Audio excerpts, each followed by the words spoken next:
ህዝብ ላይ ያሰማሩ ሰራዊታቸው ደግሞ የአርሶ አደሩን መኖሪያ ቤቶችና ሰብል እያወደመ ዜጎችንም እየገደለ ነው የቀጠለው። ለአመታት ደክመው የሰሩት መኖሪያ ቤታቸው ሀገርን እመራለሁ በሚል መንግስት ኃይል ባንዲት ቅጽበት ወደ አመድነት የተቀየረባቸው አርሶ አደሮችም ጥምቀትን ቤት አልባ ሆኖ አሳልፈዋልና ወዴት እንጩህ ነው መልሳቸው። የማን ይጮሃል? መንግስት ከዘረፈ መንግስት ካፈናቀለ ወዴት እንደምንሄድ እኛም ግራ ገብቶናል። ለምን ሰው የጥሪ ድረሱልኝ ይባል ለመንግስት ነበር። መንግስት አፈናቃይ ሌባ ከሆነ ቤት ቀዩን የሚያቃጥል ከሆነ ወዴት እንሄድ? ወደ እግዚአብሔር ብቻ ነው የምናመለክተው። እንዴት ሆነ እንደምንኖር ምን እንደምንልም ማንንም እንደማናገኝ ከእንግዲህ በኋላ በምራዘን ነው ቀበሌው እያዘነ ህዝቡ እያዘነ ያለና ምናልባት እንግዲህ እኛ ለማን እንንገር? ለእግዚአብሔር ብቻ ለኢየሱስ ክርስቶስ መንገር ሌላ ምን ነግረው አካል የለም። የበርካታ የአማራ ክልል አርሶ አደሮች አሁናዊ ሁነት እንዲህ ያለ ነው። ባህር ዳር እና ጎንደር ካምናው በተሻለም ዘንድሮ ጥምቀትን ቢያከብሩም ምዕመናኑ ላይ ትናንትም ዛሬም የሄሊኮፕተር ቅኝት እየተደረገ ጭምር የተከናወነ ግን ሆኗል።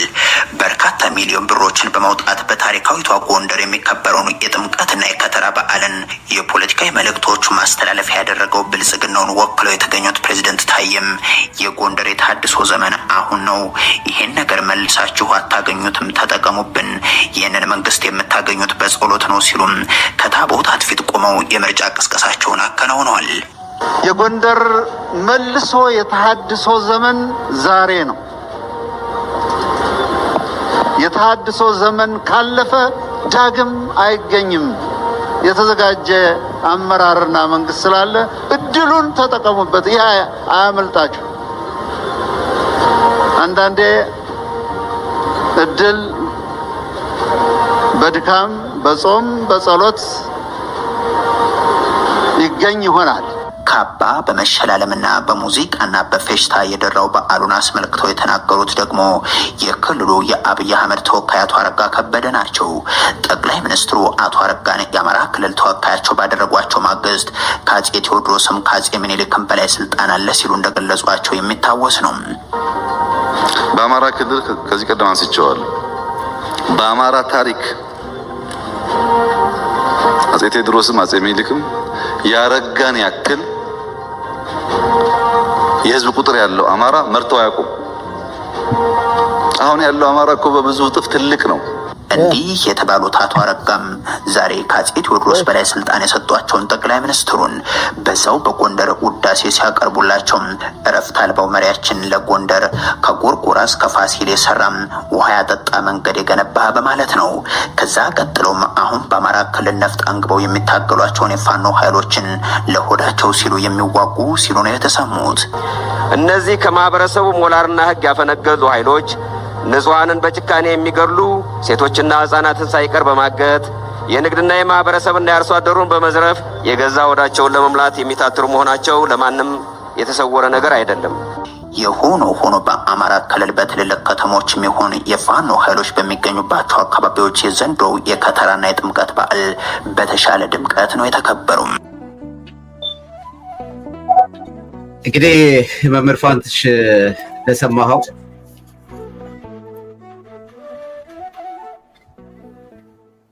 እንደሰማኸው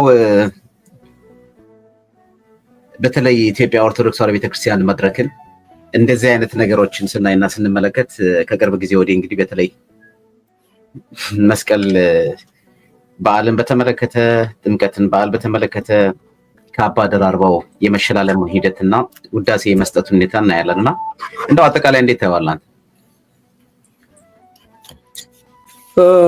መቼስ እግዚአብሔር ይጠብቀን። ቀሲስ በጥይት ከሚፈጁት የበለጠ በንዴት በደም ብዛት በስኳር የሚፈጁት ሳይበልጥ አይቀርም። እንደው ምን አይነት ጉዶች ናቸው የተፈጠሩት በዚህ ምድር? ሰው ተቃራኒ ያወራል እንዴ? እንዴት ነው ነገሩ? የአርሶ ሰማው አይደል? የአርሶ አደሮቹን ሰማው።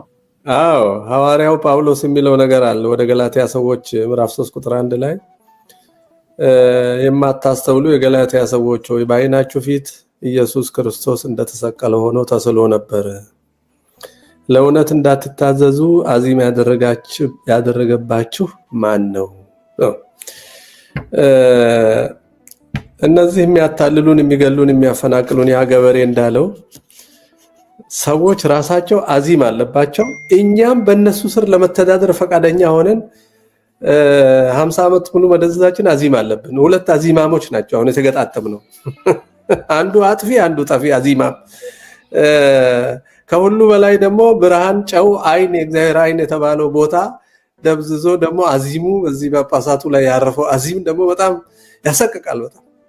ምክንያቱም እኛ ስንጨልም ገለጥለጥ የሚያረጉን ወደ እግዚአብሔር የሚያቀርቡን በምልጃም በትምህርትም በቆራጥነትም በሰማዕትነትም እነሱ ነበሩ። ጨው ሆይ ለራስህ ስትል ጣፍጥ ያለበዚያ ድንጋይ ነው ብለው ይጥሉሃል አይነት ነገር ወደ ድንጋይነት የተቀየርንበት አዚም አለ። ግን አዚም ማለት ምን ማለት ነው? አዚም ማለት ክርስቶስን አለማየት ማለት ነው። ክርስቶስን እንደተሰቀለ አለማየት። አምላክ ሰው ሆነ። ሰው የሆነው አምላክ ተሰቀለ፣ በመስቀል ሞተ፣ በሞቱ ሞትን ድል ነሳ። ከሱ ተለይተን ጠፍተን የነበረውን አጥፍተን የነበረውን ሞት አሸንፎ እሱን እንድንመስል መንገድ ከፈተ ማለት ነው። ይህ ወደሱ የመጓዝ ሙሉ ሰው የመሆን የማስተዋል የብርሃን በር ተከፈተ ማለት ነው። ያን አለማየት አዚማምነት ነው። አሁን ፖለቲካው አምላክ የለሽ ስለሆነ ክርስቶስን አያይም፣ አዚም አለበት። ብርሃን እንዲሆኑ ክርስቶስን እንዲያሳዩ የመጡ ሰዎች ደግሞ አዚም ሲሆኑ ነው ችግሩ እንጂ ሌላውማ ጠባዩ ነው። 50 ዓመቱ ነውና ያ ገበሬ ምን ነበር ያለው? መንግስት የሚያፈናቅል ከሆነ መንግስት የሚገድል ከሆነ መንግስት እህል ሳይቀር የሚያቃጥል ከሆነ መንግስት ነበር የሚጠብቀው። ጉልበተኛ ሽፍታ ሲመጣ ጠላት ከውጪ ሲመጣ ማንቋቋመው ኃይል ሲመጣብን እንደ ሰው ወደ መንግስት ነበር የምንጮኸው። የምንጮህበት መንግስት ራሱ የሚያጠፋ ከሆነ ወደ ማን ነው የምንጮኸው? ያው የቀረን እግዚአብሔር ነው፣ ወደሱ እንጮሃለን ነው። ይሄ ብዙ ይናገራል። ይሄን የሚያለቅስ ማህበረሰብ እያቃጠልክ ለቪዲዮና ለፕሮፓጋንዳ ከተማ ውስጥ በዓል እያደመክ ጳጳስ አጠገብ ቁጭ ብለህ ጳጳሱ ይሄን ያለቀሰውን ወደ እግዚአብሔር የሚጮውን ገበሬ አንስቶ የማይናገርበት ሀገር እንዴት ተፈጠረ የሚል ትልቅ ጥያቄ ነው። ይሄን ገበሬ የማያነሳ ጳጳስ፣ ይሄን ገበሬ የማያነሳ ሰባኪ፣ የዚህን ገበሬ ለቅሶ ወደ እግዚአብሔር ለማድረስ በታቦቱ ፊት የማይናገር መሪ፣ የሃይማኖት መሪ ማለት ነው። እነዛማ አምላክ የለሾች በዘር ህገ መንግስት የሚመሩ በሽተኞች ናቸው። ታዬ አጽቀሥላሴ እኔ ከሱ ምንም እንዳውም ጸሎት ምናምን ማለቱ ገርሞኛል። ጸሎት ያውቃል እንዴ? ለካ ጸሎት ማለት እኮ ክርስቶስን ማየት ማለት ነው። ወደሱ መጸለይ ማለት ነው። ክርስቶስን አየ ማለት እግዚአብሔርን ሰውን በእግዚአብሔር አምሳል አየ ያሰኛል። ሰውን በእግዚአብሔር አምሳል ያየ ሰው አማራ፣ ኦሮሞ፣ ትግሬ ብሎም አያወራም። በመሰረቱ ሰውን በእግዚአብሔር አምሳል ያየ ሰው በመዋቅር ደረጃ ተወክሎ ስለ ብሔርም አያወራም። ስለ ፍትህ፣ ስለ ሰብአዊነት፣ ስለ እኩልነት፣ ስለ ሰላም፣ ስለ ፍቅር፣ ስለ ተዋህዶ ነው የሚያወራው። ታቦት ፊት ቆሞ ዘር የሚያወራ በትረ ሙሴ ይዞ ዘር የሚያስወራ ጳጳስ። የዚህ የአዚሙ በሁለቱም በኩል አዚም ያርቃል የተባለው ክርስቶስን ያሳያል የተባለው ምን እንዲሆን እና የዚህ ገበሬ እንባ፣ የዚህ ህዝብ ስቃይ፣ የዚህ ህዝብ መከራ መፍረዱ አይቀርም፣ ይፈርዳል ደግሞ። አንድ ቀን በጥቂት ከተሞች ደማቅ በዓል ማክበር አመቱ ሙሉ የምንገለውን ህዝብ፣ በድሮን የምንጨፈጭፈውን ህዝብ፣ የምናፈላቅለውን ህዝብ፣ እህሉን የምናቃጥልበትን ህዝብ ሊደብቅ አይችልም። ከተማ ውስጥ በዓል ስላከበርክ እልል ስላልክ ከበሮ ስለመታ የሞቱትን አይመልስም፣ የሚፈናቀሉትን መልሶ አያሰፍርም፣ የጠፋውን ፍትህ አይመልስም፣ የጠመመውን መንግስት አያቀናም። አዚም የወረደበትን የሐሰት ጳጳስ አባት አያረግም። የቱሪዝም ሸቀጥ ነው ያደረገው። ይህ ቦታ እውነት የሚነገርበት ቦታ ነው። ቄሲስ፣ ይህ ቦታ እውነት የሚነገርበት ቦታ ነው። ይህ ቦታ አዚም የተባለውን ክርስቶስን አለማየትን አርቆ ክርስቶስን ማየትን የምንናገርበት ቦታ ነው። መስቀሉን ነው የምንናገረው። ተጠመቀ ከማለታችን በፊት አምላክ ሰው ሆነ ብለናል። ሰው ሆነ ካልን በኋላ ተጠመቀ ብለን ተጠመቀ ብሎ ተሰቀለ ብለናል። ተሰቀለ ብሎ ተነስቷል ብለናል። ተነስቷል ብለን እኛም ተነስተን እሱን እንመስላለን ብለናል። በጥምቀት ስለመሰል ነው። ቅዱስ ጳውሎስ እንደነገረን ማለት ነው። አየህ በጥምቀቱ ውሃው ሲገባ ሞቱ ምሳሌ አብራችሁ ከተጠመቃችሁ አብራችሁ ከሞታችሁ ትንሳኤውን በሚመስል ትንሳኤ ከሱ ጋር ትነሳላችሁ ተነስታችኋል ነው። አሁን የተነሳ ስብስብ ነው ይሄ የትንሳኤ ሰዎች ስብስብ ነው። የወገኑን እልቂት ጥፋትና ሐሰተኝነት ዘረኝነት የማይናገር ይሄ የእግዚአብሔር ጉባኤ ነው። ይሄ ትንሳኤን የሚያውቁ ሰዎች ጉባኤ ነው።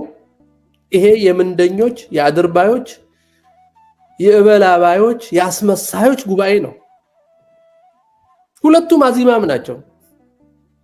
የታዬ አጽቀሥላሴ መንግስት መሪዎች አዚማም ናቸው። እነዚህን ካባ የሚያለብሱ አባቶች አዚማም ናቸው። አዚም ለአዚም ነውና እጅግ የሚያሳምም ነውና አዚሙ መቼ ጀመረ እንዴት ጀመረ ከዚህ ደረስን እያልን ልነጋገር እንችላለን። ቀሲስ እግዚአብሔር ይስጥልኝ መምህር እንግዲህ